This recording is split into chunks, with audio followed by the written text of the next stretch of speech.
አንድ ጓደኛችን ነበርና ይተኛና ጠዋት ለወንድሙ እንደዚህ ይለዋል ዛሬ ህልማየሁ አንተ ሐሪፍ ህልማየሁ ይለዋል ቆይ ባካ አንተ ተሙ ሁሌ ህልማየሁ ትለኛለህ ይለዋል እንደገና ደግሞ ጠዋት ይነሳና ዛሬ ብታይ ህልማየሁ ሲለው ዛሬ ግን አለው እምተኛው አንተ አልጋ ላይ ነው አለው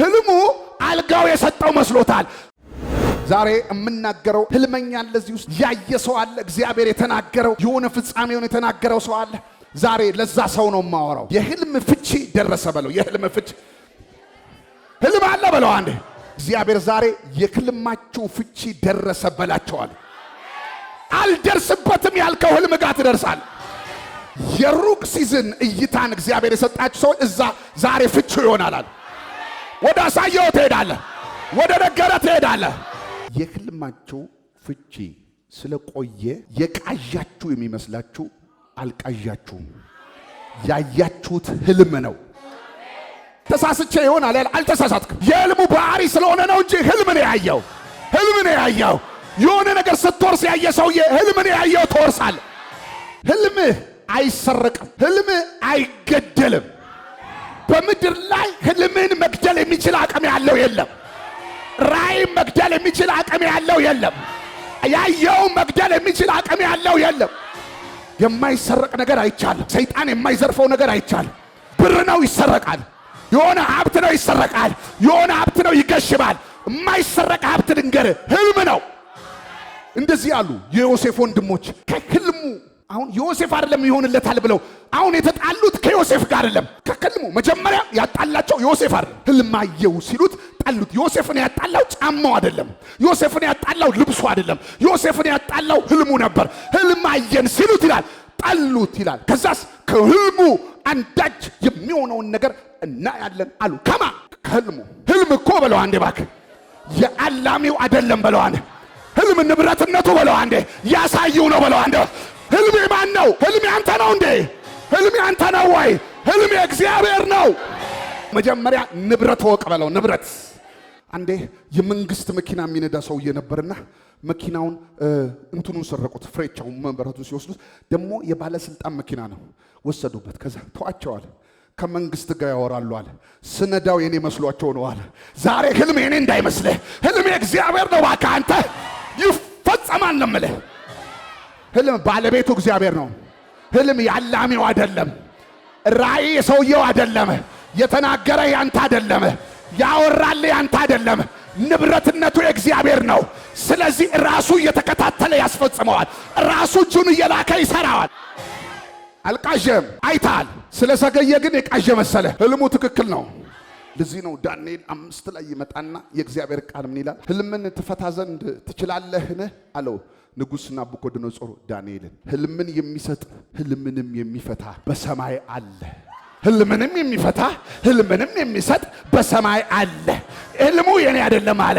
ፍቹም የኔ አይደለም አለ ፈቹም አሳላሚው እግዚአብሔር ከህልሙ የሚሆነውን እናያለን አሉ አላወቁም ህልም እግዚአብሔር እንደሆነ ሲያይ ደጋግሞ ሲያይ ኮንፈርም ሲያደርግ ጊዜ ስለ ህልሙ ጠሉት ህልሙ የሱ መስሏቸዋል ህልሙ የእግዚአብሔርን ያለው እግዚአብሔር እንደሆነ አላወቁ ዛሬ ወገኖቼ መንፈስ ቅዱስ እንደዚህ በላቸው ይለኛል ምን አያችሁ ምን አለማችሁ ይሄ ጊዜያችሁ ህልማችሁ ስለተጎተተና ስለቀረ የቃዣችሁ መስሏችሁ ከሆነ አይ ቃሽታችሁ ሳይሆን ህልማችሁ የሚፈጸምበት እንደውም ሰዓቱ ደረሰ ልተኛ ብዬ ያላየሁት አሳየኝ ብዬ ያላየሁት ዛሬ ማሳየት አለብኝ ብዬ ተወራርጄ ያላየሁት ድንገት እኔ ላርፍ ስተኛ እሱ መጥቶ ላይ የጣለብኝ የእግዚአብሔር ፕሮጀክት የእግዚአብሔር ፕሮግራም የእግዚአብሔር አጀንዳ ህልም ይባላል እሱ ህልም ዛሬ ይፈጸማል አንተ ተኝተ አለምከው እንጂ ንብረትነቱ ፕሮግራሙ አጀንዳው የእግዚአብሔር ነው እሱ ራሱ ያስፈጽመዋል የሚገርማችሁ ነገር ልክ ይላል ዮሴፍ አልሞ ሲመጣ ይላል ወንድሞቹ ቀኑበት ይልና አባቱ ግን ይጠብቀው ነበር ሰነፍ ይቀናል ትልቅ ሰው ብልህ አስተዋይ ሰው ግን ይጠብቀዋል ይሄ ልጅ እኮ ዝም ብሎ አይደለም እያወራ ያለው አንድ ቀን የሚደርስበት ንግስና አለ ይጠብቀዋል በልቡ ዛሬ ህልማችሁ እንዲፈጸም በሰው ህልም ሳትቀኑ የሰው ህልም ጠብቁ እቺ ሴት የምትደርስበት ቦታ አለ ይሄ ሰው የሆነ ፍጻሜ ያለው ይሄ ሰውዬ አይቷል የሚደርስበት ቦታ አለ። እኔ በነገሩኝ ህልም የምጠብቃቸው ሰዎች አሉ። የሆነ ከፍታውን ሲይዙ የምጠብቃቸው ሰዎች አሉ። አካባቢ እንዳለ ሳይሆን እንደ ህልም ነህ እንዳሳየነ እግዚአብሔር እንደተነገረብን አንተ አስተዋይ ይጠብቃል፣ ሰነፍ ይቀናል። አባቱ ኤክስፒሪየንስ ያለው አባቱ ጠበቀ። ከዛሬ ማንነታቸው አኳያ ሳይሆን ከህልማቸው አኳያ የሚጠብቁ ሰዎች አሉ። እግዚአብሔር ያሳየ ነገር ሲኖር መጀመሪያ ወደ ህልም ሳይሆን የምትሄደው መጀመሪያ ከህልም ወደ ተቃራኒ የምትሄድ ይመስልሃል። እዛ ጊዜ ነው ሰዎች አንተን በተቃራኒ ሳይድ ማየት የሚጀምሩት። እኔ ግን ልንገር፣ ወደዛም ሂድ ወደዚህ ወደ ህልም እየሄድክ ነው። እየሄድኩ ነው በለ። ወዴት ነው የምትሄደው? ወደ ህልም ትሄዳለህ። ህልም የእግዚአብሔር ነው፣ ይፈጸማል።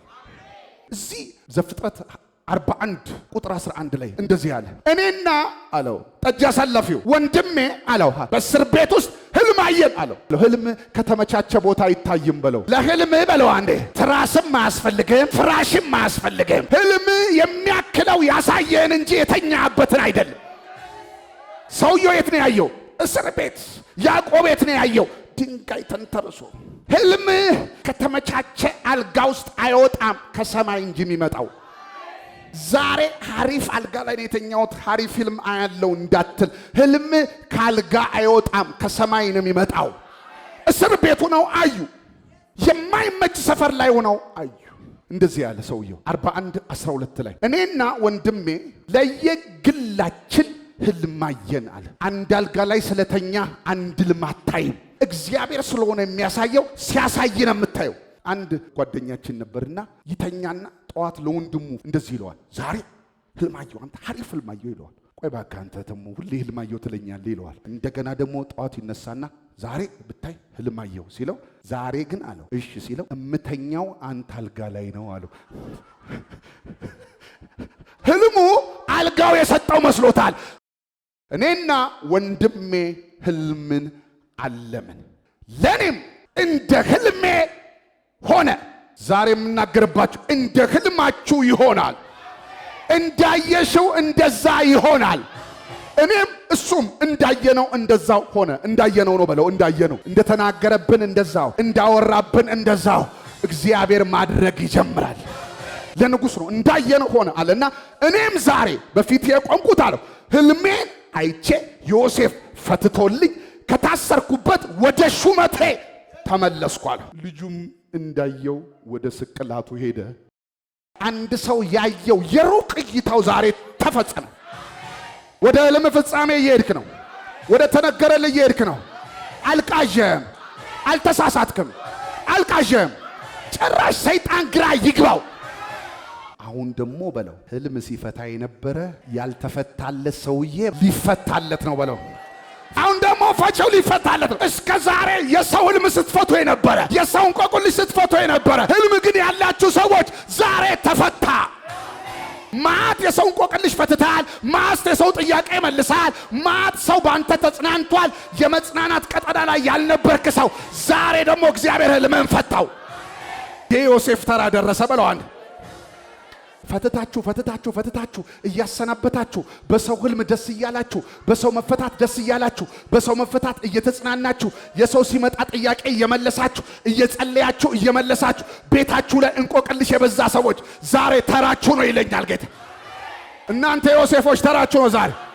አስበኝ ብላችሁ የረሷችሁ ህልም እግዚአብሔር ነው። ሰው አስበው እኮ አይፈታም። ህልም እግዚአብሔር ስለሆነ ሰው መጦላ አይፈታም። በሰው መታሰብ ውስጥ ያንተ መታሰብ የለም። ያንተ መታሰብ ያለው በአምላክ መታሰብ ውስጥ። ዮሴፍ ሞክሯል። ምን ብሏል? አስቡኝ ብሏል። ጨንቆት ረሱት። ዛሬ ግን አሁን መጣና ንጉሱ ፊት ህልም አየው አለ። ማ ንጉሱ ሲል ጊዜ ሰውየው ደግሞ ግን የሚፈታልኝ አጥቼ ተጨነቁ አለ ሲል ጊዜ ሰውየው ምን አለ መሰለህ? አንድ አለ። አሁን የንጉሱ ህልም እየተፈታ አይደለም፣ የዮሴፍ ህልም እየተፈታ ነው። የማን ነው የሚፈታው? መፍቻው ሆነለት እንጂ የንጉሱ አይደለም እየተፈታ። አንዳንድ ህልሞችን እግዚአብሔር ሊፈታ ለሌላ ሰው ህልም ይሰጣል። ንጉስ ህልም አይቻለሁ ሲል ምን አየ? እንደዚህ ግን ህልሙን የሚፈታልኝ ሰው አጣው ሲል አንድ ሰው እስር ቤት ሆኜ ህልሜን የፈታልኝ አንድ ሰው አለ፣ ይምጣ አለው። ንጉሱም ዮሴፍን አስጠራው። ዮሴፍ የተጠራው የንጉሱ ህልም እንዲፈታ አልነበረም፣ የሱ ህልም ሊፈታ ነው። ተረኛ ነህ በለው አንድ። የጠበቀው ህልም በለው ሰው አስበኝ ብሎ ያላሰበ አው ዛሬ ግን በለው አንዴ ተራ ስለደረሰ የሆነ ሰውዬ ህልም እያለመ ነው። ዮሴፍ ተጠራ። ያስጠራው ንጉሱ ነው። ያስጠራበት ምክንያት ደግሞ በለው አንዴ ህልም አለኝ ብሎ ነው በለው። ግን የተጠራው ዮሴፍ ለማን ነው? ለማን ነው የተጠራው? አስቸኮሉት። ንጉስ ህልም አየ፣ ተጨነቀ። ነገሩ አስጨንቆታል ህልሙ። ያንን ሰውዬ ቶሎ ቶሎ አምጡት ሲባል ያስቸኮሉት ለማን ይመስላል? ለሱ። አሁን ግን ለሱ አይደለም። የቸኮልከው ላንተ ነው በለው። ለሰው አይደለም ከዚህ በኋላ በለው። የሰው ማፈት ተቆየ በለው። እግዚአብሔር እንደዚህ ይለኛል፣ ብዙ ሰዎችን በዚህ ሰሞን ይላል ወደ ክብራቸው እጠራለሁ፣ ወደ ደስቲናቸው እጠራለሁ፣ ወደ ህልም ትጠራለህ፣ ወደ ክብር ትጠራለህ። ዮሴፍ ተጠራ፣ ንጉስም አስጠራው። ዮሴፍ የተጠራው ለሰውየው አይደለም ለራሱ ነው። ዘፍጥረት 41 ቁጥር 32 ህልሙም ለፈርዖን ደጋግሞ መታየቱ ነገሩ ከእግዚአብሔር ዘንድ የተቆረጠ ስለሆነ ነው፣ እግዚአብሔርም ፈጥኖ ያደርገዋል። ቁጥር 38 ፈርዖንም ሎሌዎችን እንዲህ አላቸው። አሁን ህልሙ ተፈታ። በእውኑ የእግዚአብሔር መንፈስ ያለበት እንደዚህ ያለ ሰው እናገኛለንን አለ። አሁን አይኑ ወዴት ዞረ? ወደ ዮሴፍ። ወደ ዮሴፍ። የዮሴፍ ህልም ሊፈታ ነው።